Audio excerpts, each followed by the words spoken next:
YouTube, what's going on? We are back for another quick voiceover push day video. It's been a little while since I posted my last one, so I wanted to make sure that we're doing a quick one just to get it in there.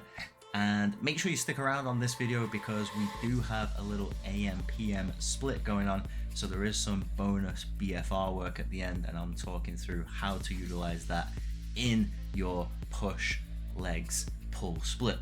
So kicking us off, typically I've normally have been doing this most recently with the incline chest press, so doing it within the Smith machine, using that as the warm-up, and then as we go through the session actually lowering the inclination so that we kind of go closer towards more of a traditional flat bench.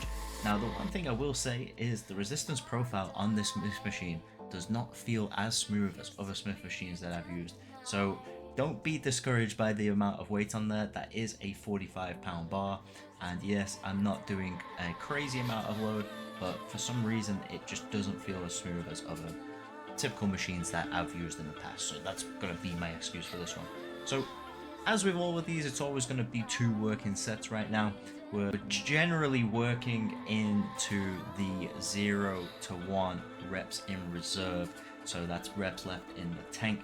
Most of my sets these days I am pushing to failure, so again, it's not really about necessarily the load, and I think that a few people might be like, oh, so much fatigue with higher reps and stuff like that. When you're more of an advanced athlete, you've been training over a decade, that fatigue generally is peripheral fatigue and it dissipates pretty quick. And because we are doing a push-pull legs split hybrid, that fatigue isn't a worry of ours because the next push session would be 5 days later anyway. So we're actually going a little bit heavier and loading the tricep dips. This is one where I've been contemplating putting it at the front end of my sessions. I still haven't done that yet, but I'm probably going to switch that up here soon. But again, because we're kind of making do with what we've got, this is not my ideal position in terms of the diff bars, but we get it done. And so I actually did a back down set just to get a little bit more higher volume and try and get a little bit more of a chest forward lean. That pole is in my way in that one, but we are trying to make it a bit more of a chest focused tricep dip here versus the traditional dip where we're just kind of straight up in the air. So that's kind of the thought process with that one. Again, 2 working sets, take them both to failure. You can see that it's concentric failure, and then we just move into our next exercise. Now, I have been on the cuff train lately, and I did just post a video on TikTok around about this time that this video is going to drop, around cuffs and when to use them, when to not use them, in specifics to train the chest and train the anterior delt. So essentially, all we're doing here, we're just shortening the external lever arm, so the moment arm is slightly shorter, so that means we should be able to push slightly heavier in terms of the weight on the stack. And I actually have been finding that the comfort of these has felt a lot better than if I do traditional hold and D handles. And it's not because I'm worried about grip and the forearms being a limiting factor, it's more that it just feels a little bit more comfortable. And again, we can stroke our egos a little bit by putting a little bit more on the stack. So because I haven't traditionally done this as an exercise in the past, I'm using it now to see how much progress we can make within the individual lift by using cuffs, and then if we're not making that much progress, we'll switch back to the D handles. So given that this is kind of a bit more of a chest, shoulders, biceps and triceps type day, we are being a little bit more innovative with our curls. So doing the standing single arm preacher curl. Again, the main kind of thought process here is just having the elbow support, and we're trying to limit as much shoulder flexion as possible. So this one's been doing the rounds on social media. Again, it's not because we're necessarily biasing the distal regions of the biceps or anything like that. The resistance profile is pretty hard down there, and we know that there might be some active insufficiency when it comes to bicep curls when we do have greater degrees of elbow flexion and greater degrees of shoulder flexion. So by keeping the shoulder a little bit more closer to neutral, that's where we can then not have as much active insufficiency in the deeper contracted shortened position in terms of elbow flexion. Now, this is a superset. Now, I know that certain people feel a certain type of way about supersets, but that's okay. You can still use them, especially if you're crunched for time. It's not going to limit your gains, especially if you can manage the fatigue of the agonist and antagonist pairings. So that was kind of my reasoning of using the cuff here instead of doing a D-handle type pull down, or should I say tricep extension. And so essentially, again, we're just shortening the moment arm so it's closer to the joint axis of rotation. So we should be able to push more weight on the stack, but also it means that we're not going to be as limited by the fatigue that we created in the dumbbell preacher curl. So that is kind of one of those options where if you are using these agonist-antagonist pairs in terms of doing supersets, then you could, in theory, shorten the lever arm, make it a slightly little bit more leveraged in terms of a shorter lever arm, so that for that joint torque, it's going to be lower for that given amount of force. I don't know why I said leverage there, but we'll just kind of roll with it. Anyway, 2 sets of these, 2 working sets, kind of similar theme to what we had previously. So there's nothing special here. I just changed the camera angle because I thought it looked cool. And again, the one thing that I've been focusing on a lot more lately is I do need to bring up my left bicep a little bit more than my right bicep. So we're always starting the bicep work with the left hand side, and traditionally the tricep work as well is kind of what has been my focus so far within these lists. Now, rep ranges here are kind of anywhere within that 5+ range. I'm not too worried about it.